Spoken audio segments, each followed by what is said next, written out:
Hey everyone. This PowerPoint will cover key concepts in Chapter 6 related to criminal justice policy. And so the reason we're talking about this is because criminal justice policy is inherently a form of political policy. And so the two are directly interconnected with one another. But there are some differences between law and policy. Again, they're connected, but they're different. So law, as we've already talked about, is the set of written um, rules and statutes, things like that, that mandate certain types of behavior legally or prohibit certain types of behavior legally, and we can use the power of government to enforce those laws. Policy is the day-to-day work or um, sets of regulations or mechanisms or procedures that we use to enact what or actually carry out what the law mandates, if that makes sense. So a law may tell us that, um, let's say that theft is illegal. Policy then is how agencies like the police choose to go out and enforce theft laws, whether that's through patrol or prosecutions or whatever. And so there are different types of policy, or different categories is maybe a better way to put it. So public policy is any sort of government policy that is directed towards everybody in society as a whole. So things like broad sweeping economic policies or criminal justice policies, national defense policy, things like that. That is in comparison to social policy, that is a set of procedures or regulations or practices that are directed towards specific groups in society. So, like, let's say education policy, which may be targeting public school kids, or economic policies that maybe target low income communities or low income people, um, Medicare and Medicaid policies that are for low income individuals or people over the age of 65. Those are all examples of social policies. Criminal justice policies are what it sounds like.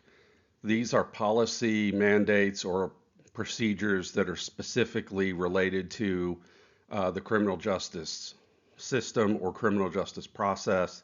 And this could be um, something like the community-oriented policing policies of the 1990s, where the federal government provided funding and resources to hire and train police officers specifically for the purpose of carrying out and implementing community-oriented policing philosophy. That's a good example. An organizational policy is a set of procedures or guidelines that are tied to specific components of the political or government system. So, like your local police department will have its own set of organizational policies, or the local court, or the county court, or the state courts will have their own organizational policies that govern the day-to-day practices of individuals who work for those organizations. Now, the key to all of this is that whatever level of policy you're looking at, all of these levels of policy have to fit under the law, and specifically the US Constitution as the supreme law of the land. So let's say an organization couldn't create a policy that would conflict with, let's say, constitutional law. So a police department couldn't create organizational policies related to search and seizure that were inherently in violation of the Fourth Amendment, if that makes, hopefully I'm explaining that well. Now, when we're talking about the development of policy, the book kind of lays this out. in a 6-stage process. And really, this is just kind of a more of a problem solving kind of uh, problem solving process. And so the first step in all of this is to identify a problem. What is the problem that we are seeking to address through official policy development? Is it a particular form of crime, let's say human trafficking or cybercrime or crimes against the elderly or crimes against children? Once we've identified that problem, we have to do research to get a better idea of what the problem looks like. What's the scope of the problem? How pervasive is it? Are there specific types of or specific subsections of a community that are more likely to be affected as opposed to another? Things like that. And a lot of the problem identification part of this process is actually carried out by criminologists and criminal justice professionals who are researching and studying the problem itself. And once the problem has been identified and we have a better handle on what the problem looks like, then we start making policy demands. So you will have people in organizations and within society who will call for efforts to address this particular problem. So it could be, let's say, crime victims who have been victimized by sexual assault. They may demand that policymakers address this problem in some way or more effectively address the problem. You may have criminal justice agencies and organizations who make demands of policymakers to do something about it or provide resources so they can more effectively address that. You may have members of the media who are calling attention to it and calling on policymakers to do something. So the key thing to mention here is when it comes to policy demands, not everybody comes to the table with the same level of information or knowledge about the problem. People will always come to the table with their own particular biases and their own particular interests in mind when they're calling for whatever types of policy responses they're looking for. That I'm saying that as value neutral, not that it's inherently good or bad. It's just the way things are. And if you find yourself in a role where you're either calling for policy change or you're in a position where you're one of the people that has to respond for calls for policy change, or you wonder why policy changes don't necessarily make sense or whatever, there's probably a pretty good likelihood that these biases are going to come into play somehow. But once all of these policy demands have been brought to the table, then there's agenda formation. In other words, that policymakers are going to sit down and figure out what kinds of policy responses they're going to pursue. Are there laws that they're going to pass? Are they going to make spending bills that shift funding to agencies and organizations who are going to address the problem? Are they going to shift money to researchers so they can do further investigation about the problem so we can get a better sense of what's going on? Things like that. The agenda formation phase is inherently a political process. And by saying it's a political process, this is really where people with competing political beliefs and ideologies and goals are all going to come to the table and shape how the policy looks at the end. And so this is where politicians and lawmakers will sit down and negotiate, and there'll be give and take. And in our political system, there's inherently a process of tacking on specific, seeming, well, frankly, unrelated other policy changes or other policy ideas that they want to get pass through legislative processes that can't do it by themselves. For example, a lot of you are probably familiar with the TikTok saga that's been going on. There were efforts to ban TikTok by themselves and they couldn't pass.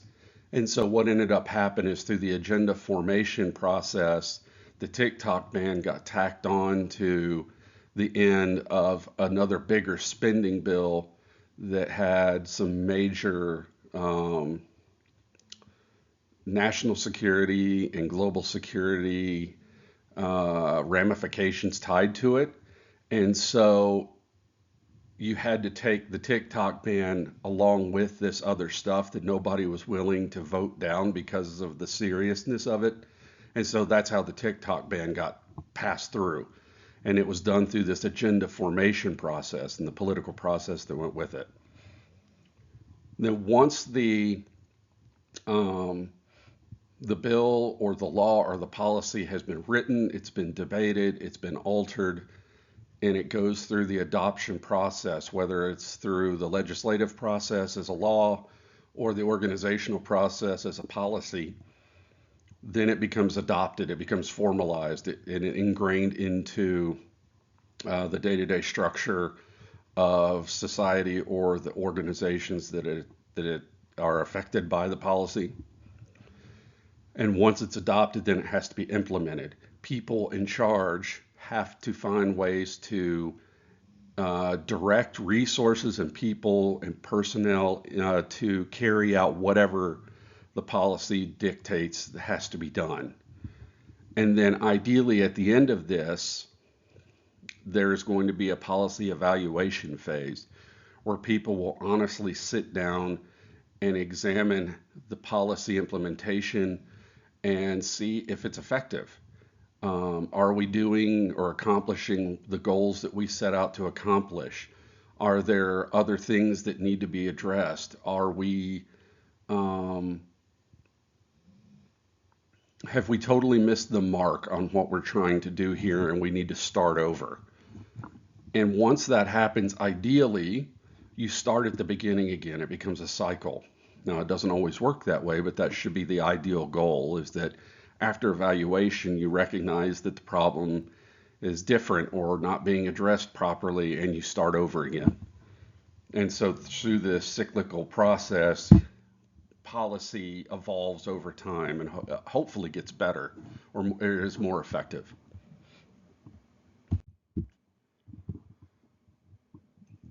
So I've already kind of alluded to this in the political piece of policymaking, and it's a key question that should be thought about. It's who's actually creating the policy, and I don't mean this in the sense of, well, is it Congress or the state legislature?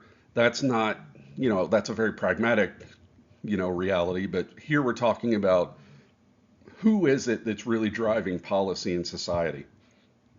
And there are two competing perspectives, the consensus and the conflict perspectives or models of policymaking.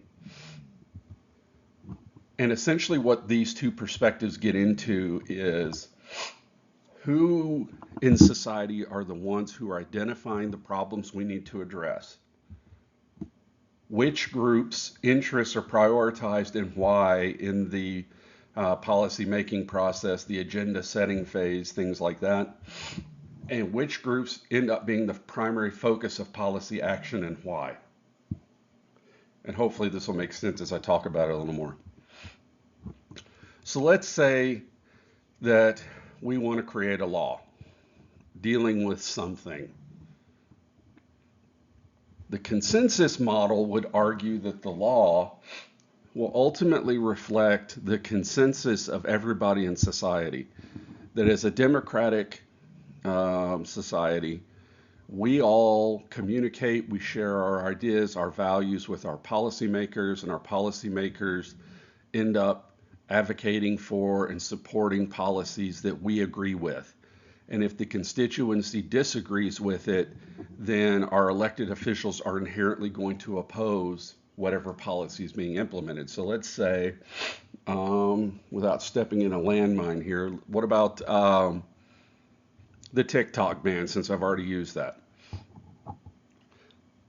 Does the TikTok ban reflect the collective will of people in society? Or if you sat down and could have a conversation with all 300 million plus people in US, that we would all generally, or for the most part, agree that banning TikTok is a good thing. The opposing perspective, the conflict model, says that it's really the policymaking process is actually driven by the power elite or people in positions of wealth, power, and influence, and that ultimately the law or the policymaking process and the law itself ends up reflecting the values of the powerful in society more than the consensus of everyday people in our society. Going, following this example further would be the argument that the TikTok ban is really being driven by social media companies, multi-billion-dollar social media companies and corporations in the United States who see TikTok as an economic threat to their platforms, and they have influenced politicians to advocate for a TikTok ban to get them out of the way, so it opens the door for protecting the interest of companies like Facebook or in Meta, Twitter or X or whatever, things like that. And that really, this is what's pushing the policy, and people in society don't necessarily like it or necessarily agree with it, but it happened anyway. And so that's what the conflict model gets at. If you're looking at any policy, the question should be, who decided that this was an issue that needed to be talked about? Which groups of peoples had the greatest influence over the policymaking process, and who's being targeted by the policy? And is that justified or legitimate? And that's kind of how these two work out. Now, there's a third perspective that's called the pluralist perspective that argues policymaking is both a combination of consensus and conflict in society. And I tend to lean into that one, excuse me, a little bit more. Now, I don't lay my cards on the table very often, but I am more of a conflict model advocate here. So I would say that there is some pluralism in society where consensus matters, but that by and large it's overshadowed by the influence of powerful people in society. So when we're talking about justice policy or criminal justice policy, there are a variety of goals that come to mind or that are behind why we do what we do. And this is just, a short list. Probably you probably come up with several more. But the first one here is crime prevention. And I listed it first because I think a lot of people who think about the criminal justice system think about, oh, well, it's about catching bad guys and prosecuting them and convicting them and punishing them. And it's a very reactive mindset. Whereas really it should be thought of as a preventative crime, or the criminal justice system should be seen as a preventative measure that ideally, if the criminal justice system and other social policy is doing what we want it to do, that ideally it should prevent crime in the first place. And you can even take it down to the organizational level, like police patrol. The philosophical basis for random police patrol in cars and on foot and whatnot, the idea is, oh, well, it deters crime. It's a preventative measure. But when you go and look at the research, it doesn't really show that that's what happens. Tied to that is the idea of crime control. So we recognize that no matter what we do, crime is going to exist. So if we can't prevent it, we at least want to control it in some way to keep it from getting worse or getting out of hand. And then ideally in all this, we should have some harm reduction by recognizing that social policies can have very problematic outcomes for people. Even those who have not committed crime, there can be some problematic consequences for people. And that if we can reduce harm in some way through the criminal justice process, that's probably a good thing. Of course, criminal apprehension and prosecution are a central feature of our justice policy. Punishment is definitely part of it, and rehabilitation. Recognizing that the overwhelming majority of people who enter the criminal justice system end up being released back into society in some capacity at some point. And ideally, we want them to come out better than when they went in, if that makes sense. We obviously want to provide victim support, provide resources and advocacy for people who are harmed by criminal acts. We want to efficiently allocate funding and resources because those things are finite. And we definitely want to make sure that the time and money and people that we're investing into the criminal justice process are doing what we want them to do and being as efficient as possible. And ultimately, we hope to promote public confidence in the criminal justice system, and and that promotes the legitimacy of the government as a whole.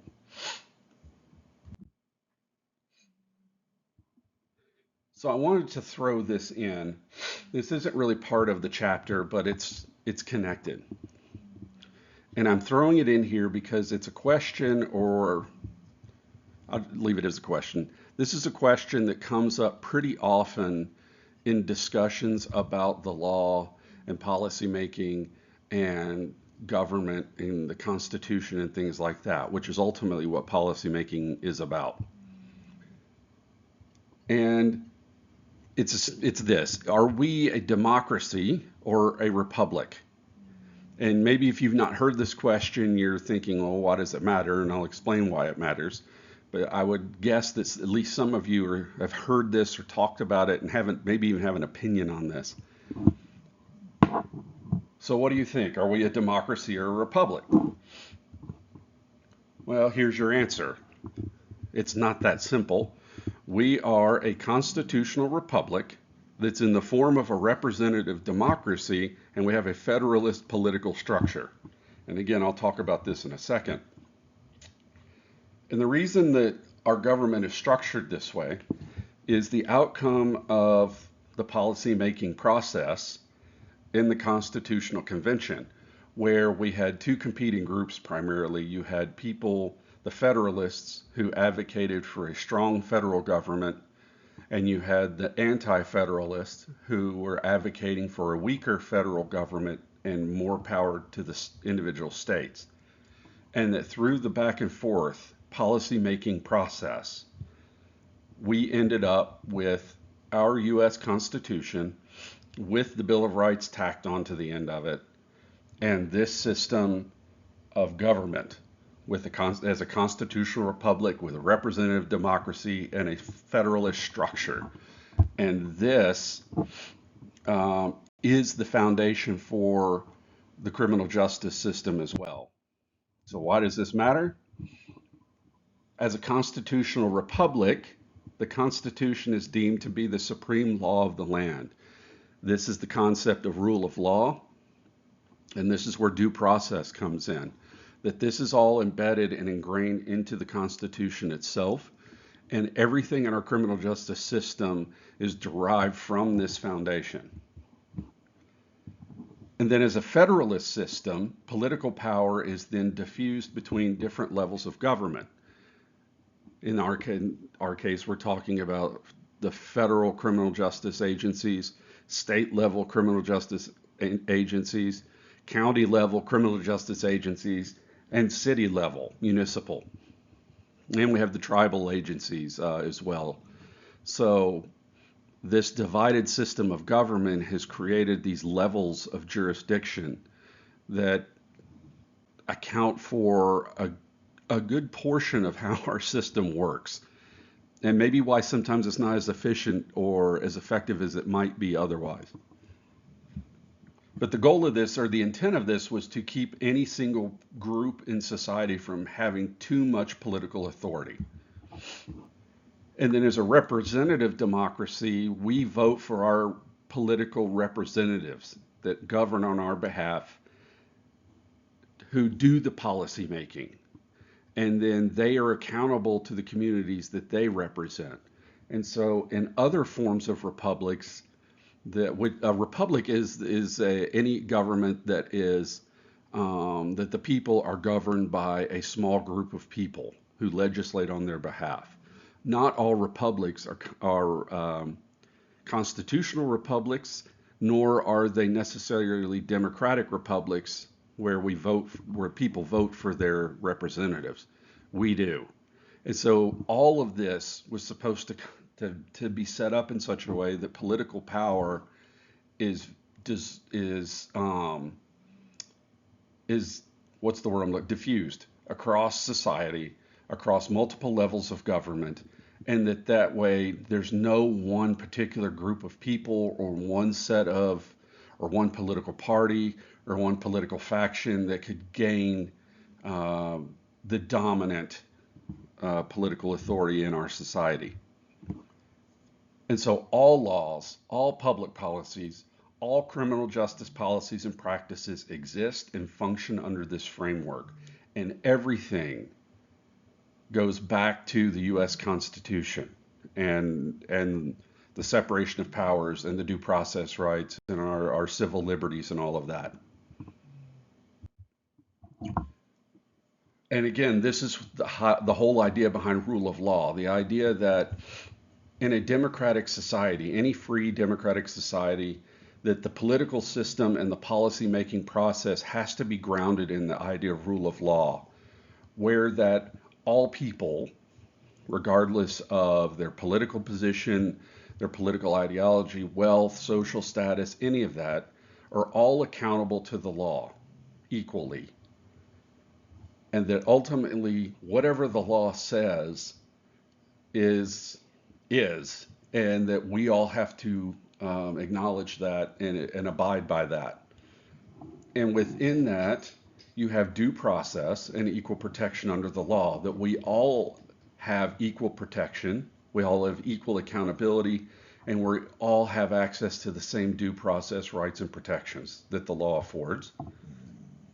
It requires transparency, that we have an open system of government where policy making is as transparent as possible. I mean, you can turn on C-SPAN and watch political debates in Congress. You can go online and look at the legislative process at the state level. You can attend legislative sessions. You can attend city council meetings or county commission meetings, all of this stuff. And that's about transparency because that holds people accountable. And this requires a separation of powers between different levels and stages and aspects of government.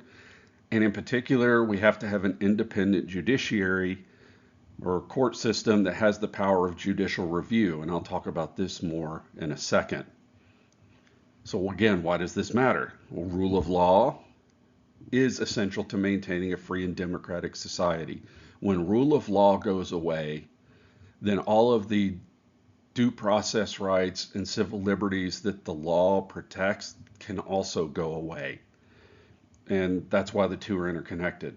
This is why the police have to follow the law and the Constitution, and why there are due process factors in play, that they can't violate our right to search and seizure, or that the court has to give you a trial by jury if you choose it, and so on and so forth. We're guaranteeing these fundamental rights and civil liberties. And we're doing that by limiting arbitrary power of government and unlawful actions by government officials. So what is judicial review?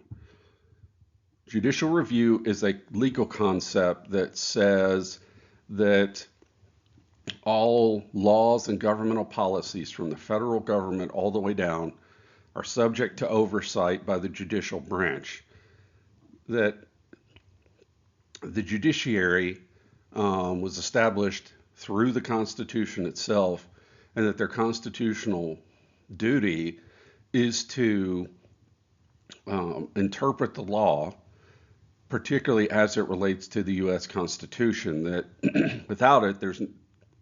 without judicial review, there's not really a point to having a judiciary at all. And this concept was really solidified through the Marbury versus Madison case that was decided in 1803. And the case itself, I didn't think it to be particularly interesting, the facts of the case, but the decision was transformative as far as how we understood our system of checks and balances and the role of the court system. And the ruling did two things. First, it clearly stated that, at least in the idea of rule of law, that the U.S. Constitution is the supreme law of the United States. And they backed this up by citing the Supremacy Clause in the Constitution, which I think I talked about it back in chapter 2 or 3 or whatever it was. The Supremacy Clause says that if there are any conflicts between federal, state, or local law, that whatever the U.S. Constitution says takes priority over that or has supremacy over decisions of government officials and lower government entities. And so as that is the case, then inevitably the U.S. Constitution has to be the supreme law of the land and thus the foundation for our system of rule of law. And then tied to that, it really solidified the idea that the role of the courts then, through its constitutional mandate to enforce the rule of law, this inherently means that the courts have a constitutional duty and obligation to then look at laws and policies that government agencies and officials and legislatures implement and determine whether or not they violate the Constitution. Because without this safeguard, then there's not really a point for a constitution or a judiciary at all. If Congress or the president can arbitrarily do whatever they want or pass whatever law they want, even if it's clearly in violation of the Constitution itself, and there's no legal mechanism to interpret that or rule that those laws or policies are inherently in violation of our Constitution, then the Constitution doesn't really matter at that point. And the majority opinion of the Supreme Court in this case explained that a lot better than I did. So I think I put a link to that in D2L, so if you want to take a look at it. But essentially that was their argument, is like if the Supreme Court can't interpret laws and rule them to be unconstitutional, then there's no point to have a constitution in the first place. And if the Constitution doesn't say what it says, then we don't really have any rule of law anyhow. And if the judiciary isn't the one that's supposed to make these rule interpretations of law and policy, then why do we even have the court in the first place, right? And so if you're someone that's into legal stuff or want to go into paralegal work or pre-law or something, it's a cool case to kind of read over. But I thought it was a little tedious, but it was interesting nonetheless. So anyway, so that's what judicial review is. And so the concern, and there's some political debate that has continuously gone on for years, that the courts are usurping the power of the legislature and the executive branch by applying the idea of judicial review. But outside of the the framework of checks and balances, which I personally think is factually inaccurate because judges are either appointed by the executive branch or elected by the people, and they are if they're appointed judges, then they're approved by the legislature. So the checks and balance system plays into that. If they're elected, then they're democratically elected officials, and they're subject to oversight by the legislature anyway. So, anyway, sorry, I'm going down a rabbit trail on that one. But anyway, that's judicial review, and it's tied to rule of law, that the two are interconnected. And those are then tied back to policy making because all policies have to fit under the framework of the Constitution and the rule of law, and it's up to the courts to make those interpretations and rulings when there is a conflict. And that's inherently then tied to the criminal justice system as a whole. So that's the down and dirty of chapter 6. It's a fairly short chapter, and I added some bonus content in there for you that I thought was relevant. And I do think it's actually pretty important, and it's problematic to me that they didn't put it in the book, but it is what it is. So again, if you have any questions at all, please let me know.